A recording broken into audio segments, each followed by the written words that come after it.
Hello everyone. आज discuss करने वाले हैं नाइन्थ और टेंथ के फिजिक्स वर्सेस 11th और 12th के फिजिक्स में क्या डिफरेंस है, क्या दोनों में कंडीशंस हैं, इसको कैसे समझा जाए, इन सब चीजों को आज बतलाने वाले।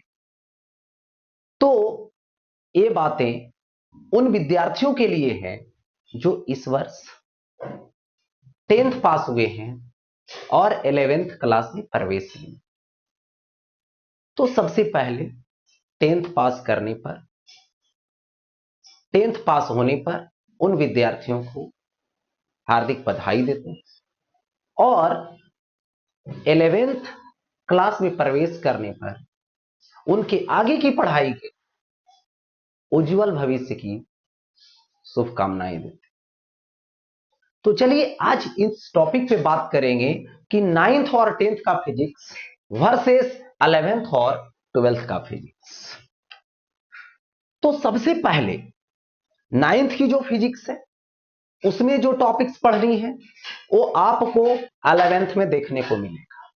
यानी जो आप 11th क्लास में आए हैं और उसमें जो फिजिक्स पढ़ने वाले हैं वो लगेगा कि इन सब टॉपिक को मैंने कहीं देखा है, और वो आपने कहां देखा है, तो आपने 9th क्लास में देखा। उसी तरीके से जब आप 12th क्लास में जाएंगे तो वहां पे जो टॉपिक पढ़ने लगेंगे तो लगेगा वो टॉपिक सुना सुना हुआ है। वो कहां सुने हैं आप, कहां देखे हैं आप, तो आप जो है 10th क्लास में देखिए, 10th क्लास में पढ़े। तो सबसे पहले कंपेयर करने पे ये देखा गया कि सिलेबस जो है वो काफी डिफरेंस है। किसमें? 9th का फिजिक्स 11th से तो टॉपिक मैच करेगा, लेकिन सिलेबस का डिफरेंस है। इसमें आप एक छोटा सा बुक पढ़ते थे, यहां पर एक उसका यूनिट पढ़ेंगे। ठीक है, ये बातें तो काफी सिलेबस है 11th का रेस्पेक्ट टू 9th क्लास। उसी तरीके से 12th क्लास जो सिलेबस है वो 10th के रेस्पेक्ट में काफी ज्यादा है। तो यहां पे सवाल में डिफरेंस देखने को मिलेगा, यहां पे सिलेबस जो है वो डिफरेंस मिलेगा, सिलेबस ज्यादा है। एक बात। दूसरी बात है कि डिराइवेशन जो पार्ट है वो आपने 9th क्लास में बहुत ही कम डिराइव किए, बहुत कम डिराइवेशन पढ़े, लेकिन 11th क्लास में आप डिराइवेशन ज्यादा पढ़े, डिराइवेशन ज्यादा है। उसी तरीके से 10th क्लास में डिराइवेशन कब पढ़े हैं, जब 12th क्लास में प्रवेश करेंगे तो वहां भी डिराइवेशन ज्यादा मिले। अब है कि एप्लीकेशन पार्ट, जब आप जो है डिराइव करेंगे तो वहां 9th क्लास में डिराइवेशन में बहुत कम चीजों को यूज करना पड़ता था, यहां पर जो है ज्यादा चीजों को एप्लीकेशन करना पड़ता है, ज्यादा एप्लीकेशन पार्ट। तो ये जो है एप्लीकेशन पार्ट है डिराइवेशन के टाइम। और देखिए ये मेंटल एबिलिटी, और मेंटल एबिलिटी टाइप भी ज्यादा है। ठीक है, मेंटल एबिलिटी की बात होती है तो मेंटली भी आपको बहुत ही स्ट्रांग रहना होगा, और डिराइव करने में मेंटली भी आपको प्रिपेयर्ड रहना होगा, मेंटली एबिलिटी भी जो है स्ट्रांग रखना होगा। और एक है जिसका नेम है डिस्ट्रैक्शन, और डिस्ट्रैक्शन जो है 9th-10th में कम देखने को मिलता है, और जब विद्यार्थी 11th-12th में आते हैं तो उनको डिस्ट्रैक्शन भी बहुत ज्यादा पढ़ाई को लेकर।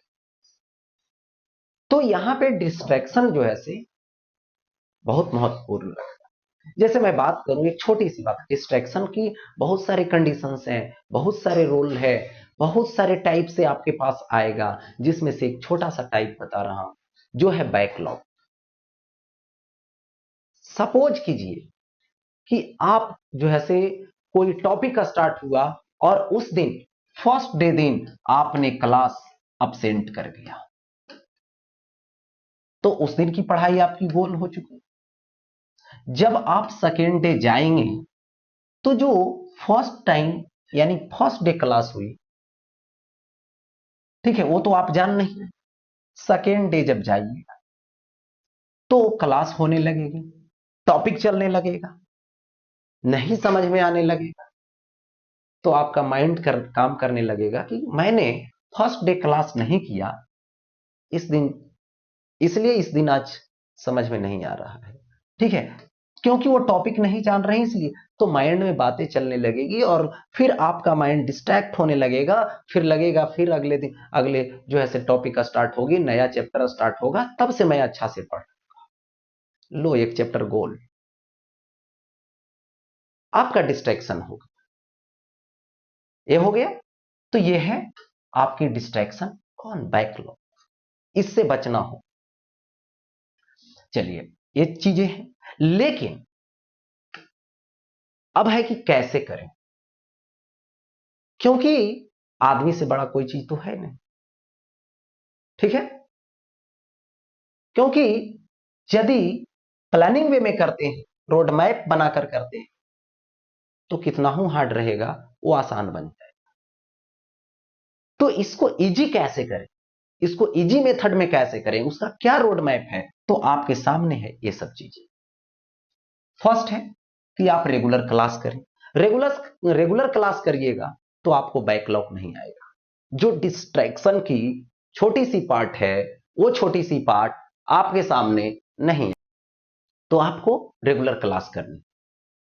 अब देखिए, रेगुलर क्लास जब करते हैं तो सिर्फ रेगुलर क्लास से काम नहीं चलेगा, सिर्फ क्लास आना और सिर्फ क्लास से जाना, ये तो हो गया कि आप ड्यूटी पूरा सिर्फ कर, ठीक है, लेकिन आपको उसके लिए स्मार्ट वर्क करने की जरूरत है। तो वो क्या है, तो एक है नोट्स, दूसरा है शॉर्ट नोट्स। लेकिन ये करेंगे कैसे? देखिए, बहुत सारे विद्यार्थी ऐसे मिलते हैं जो क्लास चल रही है, क्लास में ही अपना नोट्स बनाना शुरू कर देते हैं, क्लास में ही जो लिख रहे हैं वही नोट्स हो जाता है उनका। लेकिन हम जहां तक समझते हैं नोट्स बनाने की मेथड को, तो जब आप रेगुलर क्लास कर रहे हैं, क्लास अटेंड करते हैं, तो जो टॉपिक चल रही उस टॉपिक को सबसे पहले आप टेक्स्ट बुक में पढ़िए, या तो क्लास से पहले पढ़िए या तो क्लास के जस्ट बाद पढ़िए। इसके बाद जो टेक्स्ट बुक आपने पढ़ा, टेक्स्ट बुक में एनसीईआरटी मस्ट है, और आपने जो क्लास में टीचर पढ़ाए, आपने टीचर के द्वारा जो नोट्स लिखा, क्लास नोट्स, जो रफ कॉपी मानते हो, ठीक है, उसको यहां पे ऐड कर दीजिए, क्लास नोट्स। इसको टेस्ट, उसी टॉपिक को टेक्स्ट बुक में पढ़ लिए, क्लास नोट्स में पढ़ लिए जो रफ कॉपी के टाइप का है, दोनों को कंबाइंड करके आप नोट्स बनाइए। लेकिन उसी दिन, जिस दिन आपने उस टॉपिक का क्लास किया है, जब उसी दिन आपने नोट्स बना लिया, तो नोट्स बनाने के बाद उसी दिन उसी टॉपिक का आप शॉर्ट नोट्स भी बना लें, हो गए, जिससे कि शॉर्ट नोट्स आपको रिवीजन करने में सुविधा हो। जब आप कभी रिवीजन करेंगे तो आपको सहायता, हेल्प करे। उसी टाइम, उसी डे में आप उस टॉपिक का, यानी टॉपिक वाइज न्यूमेरिकल प्रैक्टिस भी कर लें।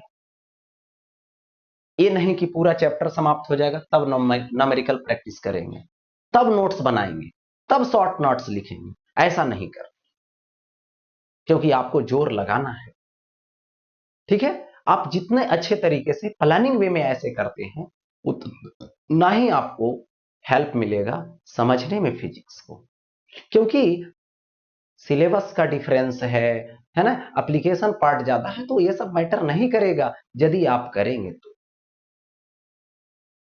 तो इन सब चीजों को करते हैं तो आप अच्छे तरीके से फिजिक्स को सीख सकते हैं।